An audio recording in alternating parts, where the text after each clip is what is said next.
I remember the moment she slammed that envelope onto my coffee table, my daughter-in-law's knuckles white with rage, her eyes wild. In that chilling heartbeat she hissed, "You hid this from me, didn't you?" I sat there, heart pounding, clutching the folder with my son's secret, an inheritance valued at $50 million. My voice trembled when I whispered back, "I did it to protect him and our family." In that instant, everything I thought I understood about loyalty, loss, and inheritance shattered. And then, the DNA results arrived. Before we go further, let us know in the comments where you're watching from. We'd love to hear from you. And don't forget to hit that subscribe button so you never miss any of our upcoming videos. Tell me, if you were in my shoes in that moment, would you have stood your ground or walked away? When I look back on those days, I see the quiet streets of my neighborhood in North Carolina, lined with maple trees and homes that seemed to hold more secrets than anyone cared to admit. I was 58, already carrying the unbearable weight of burying my only son, Daniel. The pain of losing him was indescribable. He wasn't just my child. He was my companion, my pride, the reason I woke up with purpose every morning. Daniel had built a life for himself that most could only dream of.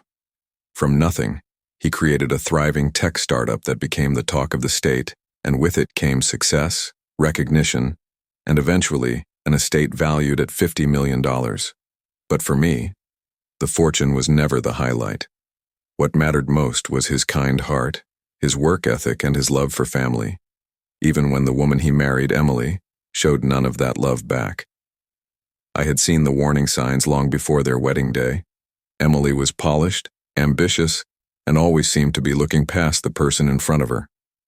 At first, I tried to silence my instincts, reminding myself that my son was grown and capable of choosing his own partner. But each smile she gave him seemed rehearsed, each affectionate gesture too carefully measured, like a performance for an audience only she could see. Even when Daniel would talk about her, I noticed he emphasized her connections, her social standing, and how she knew the right people to help him expand his company. Rarely did he mention warmth or comfort. And so as a mother, I carried my doubts quietly, hoping I was wrong. But the truth was, Emily was less in love with Daniel and more in love with the world his money could open for her. When Daniel passed, I found myself standing at his funeral, surrounded by neighbors, colleagues, and distant relatives. The air was heavy with grief, but amid my mourning I noticed Emily behaving as though she were hosting a social gathering. She floated from one group to another, her laugh piercing through the somber silence, her polished shoes clicking across the church floor like she was walking a runway. And then, there was the moment I will never forget. As I stood quietly near the entrance, holding a framed picture of Daniel as a boy, Emily leaned close to one of her friends and whispered just loud enough for me to hear, "She won't last long in that big house of his." Her words cut deeper than the loss itself. In that instant, I realized that while I was grieving the death of my son, she was already calculating what parts of his life she could claim for herself. The days after the funeral only deepened my unease. Emily began showing an unusual interest in Daniel's personal files and accounts. She would call me unexpectedly, asking about his passwords, his safe deposit boxes, and whether I knew where he kept important documents. At first, I dismissed it as part of the grieving process. After all, she had just lost her husband. But the urgency in her voice, the way she pressed me for answers, did not come from sorrow. It came from hunger, a hunger for control, for ownership, for wealth. And though I held my tongue, I began to wonder, why was she so desperate to uncover what Daniel may have left behind? What exactly did she think was hidden in those files? It was as if she believed there was something she was entitled to, something she feared I would keep from her. The weeks following Daniel's funeral grew colder, not just in weather, but in the way Emily began to treat me. At first it was subtle. She would drop comments during conversations with the neighbors that left me standing awkwardly in silence. One afternoon, as I stood by the mailbox speaking with Mrs. Turner from across the street, Emily strolled up with her perfect smile and said, "You'd think with all that Daniel left behind, His mother would have been more generous. My face burned with humiliation as Mrs. Turner shifted uncomfortably, pretending not to hear. But the damage was already done. From that moment, whispers began to swirl through the neighborhood. Whispers that painted me not as a grieving mother, but as a woman clutching desperately to wealth that didn't belong to her. Emily had started her campaign, and I was her target. It didn't stop at the neighbors.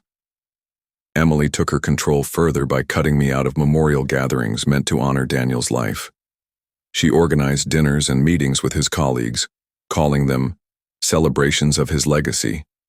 Yet when I asked if I could join, she waved me off as though I were some distant acquaintance.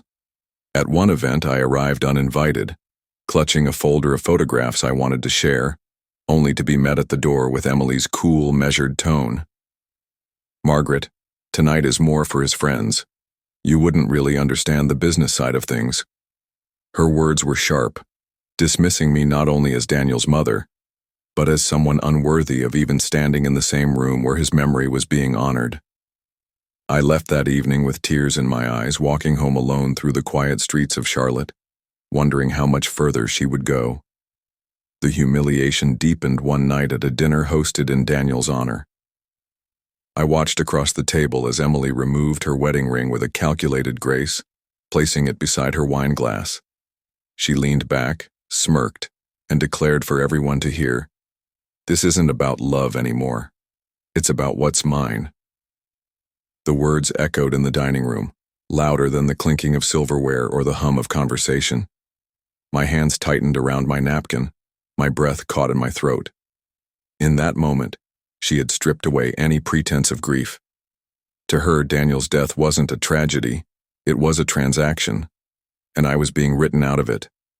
I wanted to stand, to shout, to remind everyone that I was his mother, the woman who raised him, the one who loved him unconditionally. But instead I sat frozen, suffocating under the weight of her cruelty. Day by day, Emily grew bolder. She began showing up at the house, not with flowers or warm memories, but with demands. She wanted the keys to Daniel's office, the passwords to his accounts, and access to files I had locked away in the study. When I hesitated, her smile would fade, replaced by a cold stare that pierced through me.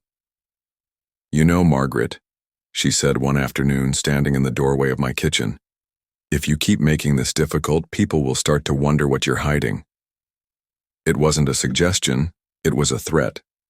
Step by step, she was cornering me, erasing my place in my son's life while laying claim to everything he had built. And the cruelest part was how deliberate it all felt, as though each humiliation had been planned long before Daniel had even taken his last breath. By the end of those months, I felt stripped of dignity, left standing in the ruins of what used to be my family. Every insult, every mocking laugh, every whispered accusation pushed me closer to breaking. I would lie awake at night, staring at the ceiling, hearing Emily's words on repeat. "This isn't about love anymore. It's about what's mine." That single sentence haunted me, replaying in my mind until I could barely recognize myself. I was not just a grieving mother anymore. I was a woman under siege, fighting to hold on to the memory of her son against a daughter-in-law who had turned grief into a weapon. And as the walls closed in around me, I couldn't help but wonder, how much longer could I endure before the truth finally demanded to be revealed? It was during one of those endless evenings when silence pressed down heavier than the North Carolina summer heat that I began to notice the first cracks in Emily's story. Ethan, my grandson, had Daniel's smile. Or at least, that's what I told myself in the beginning. But the more I studied him, the more I saw subtle differences that I could no longer ignore. His eyes didn't hold the same hazel tone as Daniel's. His laugh carried a cadence that reminded me of no one in our family. At first, I dismissed it as grief twisting my perception. But then came the moments too sharp to explain away. Comments from neighbors who whispered about how Ethan looked nothing like Daniel. The awkward silences when Emily brushed off questions about the boy's features. I felt a gnawing suspicion take root, and with each day it grew until I could no longer sleep. One night, while the house creaked softly around me, I sat at the kitchen table staring at an old family photo of Daniel as a child. His features were unmistakable, his chin, his brow, the way his eyes crinkled when he smiled. I compared it to Ethan's school picture, laid side by side under the dull glow of the kitchen light. The differences screamed at me. My heart raced with a mixture of dread and determination. That's when I decided I had no choice. Quietly, without telling a soul, I ordered a DNA test. I remember sealing the envelope with trembling hands, praying I was wrong, praying that the child I believed to be my grandson truly carried Daniel's blood. The wait was excruciating. Each day felt like a year, and all the while, Emily's confidence grew bolder, as though she somehow knew her hold on me was unshakable. The results arrived on a Thursday afternoon, tucked inside an unassuming white envelope. I carried it inside like it was a fragile piece of glass, afraid it might shatter the moment I touched it. Sitting at the same kitchen table where I had once watched Daniel finish his homework as a boy, I carefully tore open the seal. My breath caught, my chest tightened, and the words blurred as tears filled my eyes. Ethan is not Daniel's biological son. The world tilted around me. My hands shook so violently I could barely keep hold of the paper. The truth was undeniable now, written in black and white. Emily's lies, her cruelty, her calculated humiliation, they all suddenly made sense. She had built her power on deception, and now the foundation had cracked wide open. That evening, Emily hosted another one of her so-called gatherings. Her laughter filled the dining room as she sipped her wine, her friends nodding in admiration at her every word. I sat quietly at the edge of the table, the envelope resting in my lap like a weapon of truth. Their mocking chatter echoed in my ears, remarks about how I was clinging to memories, how I should accept that Daniel's estate now belonged to Emily and Ethan. My pulse thundered in my ears, but I kept my composure. And then, when the room was at its loudest, I stood. My chair scraped against the hardwood, silencing the conversation. Slowly, deliberately, I placed the DNA results on the table before her. The laughter died instantly. Emily's hand froze mid-gesture, her glass slipping from her fingers and crashing against the floor. The sound rang through the house like a bell announcing the end of a performance. Her face drained of color, her smirk vanishing in an instant. The room went still, every eye fixed on the papers in front of her. For the first time since Daniel's funeral, I felt the balance of power shift. I didn't raise my voice, didn't need to. I simply said, "These results don't lie, Emily. Ethan is not Daniel's son." The silence that followed was louder than any insult she had ever thrown my way. Do you think Emily will get away with this? Or is her downfall already sealed? After the night I laid the DNA results on the table, Emily's composure cracked like porcelain. She tried to laugh it off at first, pretending the papers were meaningless, claiming I must have tampered with the test. But her eyes betrayed her. They darted across the room, searching desperately for anyone to come to her defense. No one spoke. Not one of her friends, who had spent months praising her status, uttered a word. The silence itself was a verdict, and I could see the first traces of fear flicker across her polished smile.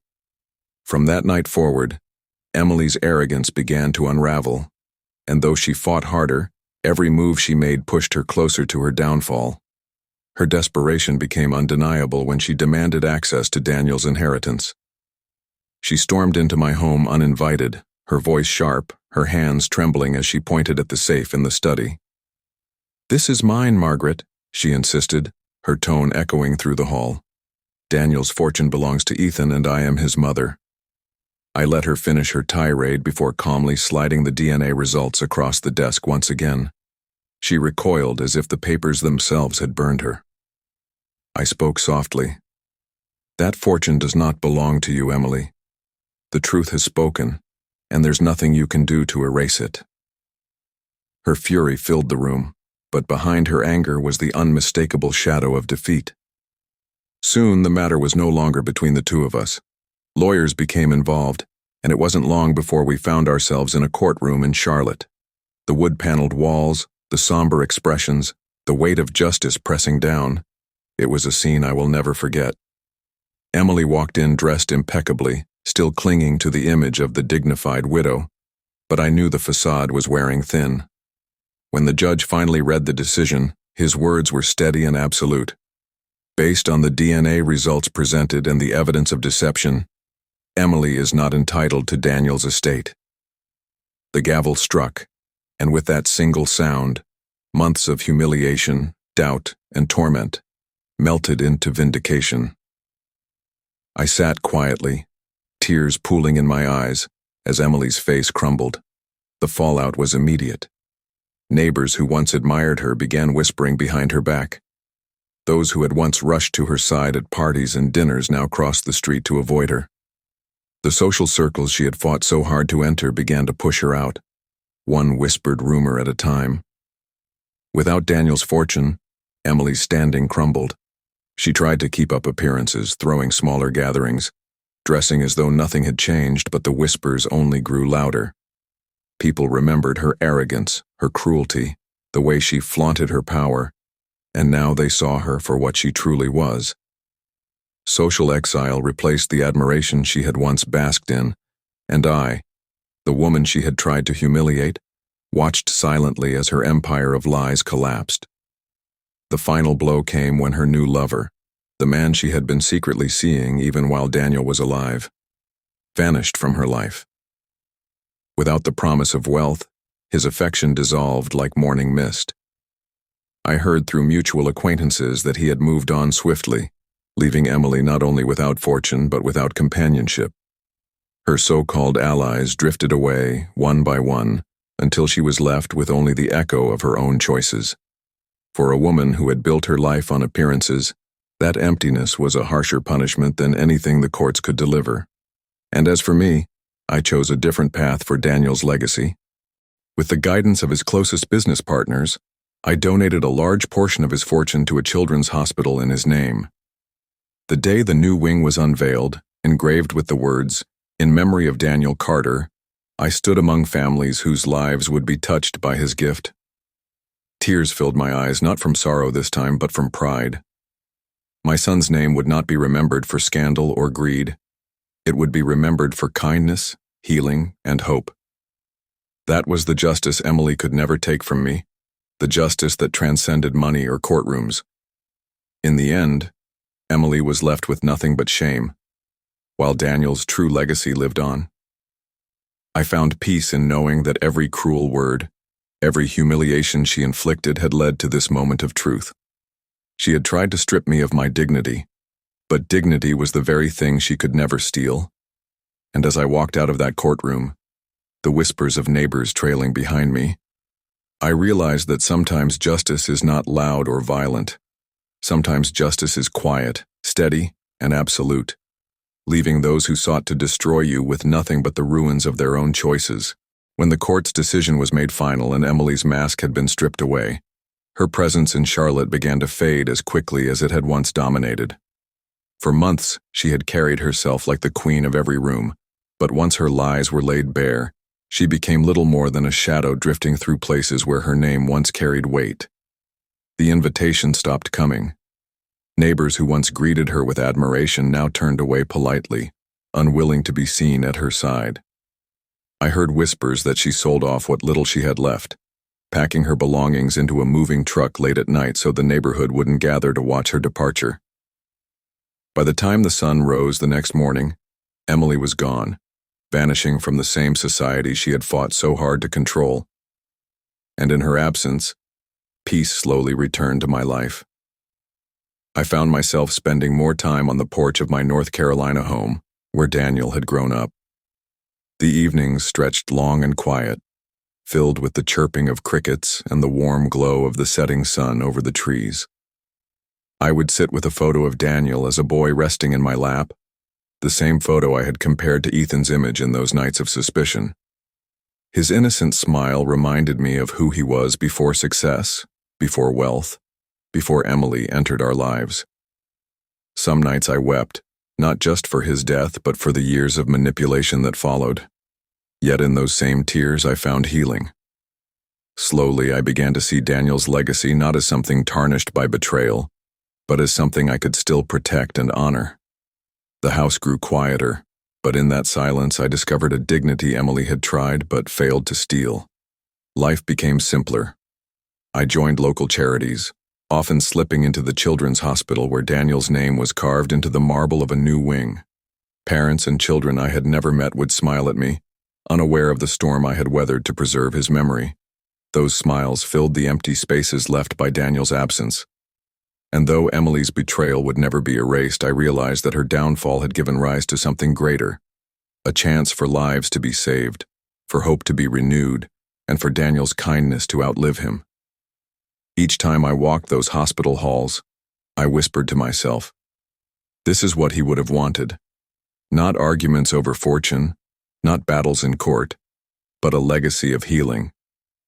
In honoring him this way, I found the closure my heart so desperately needed.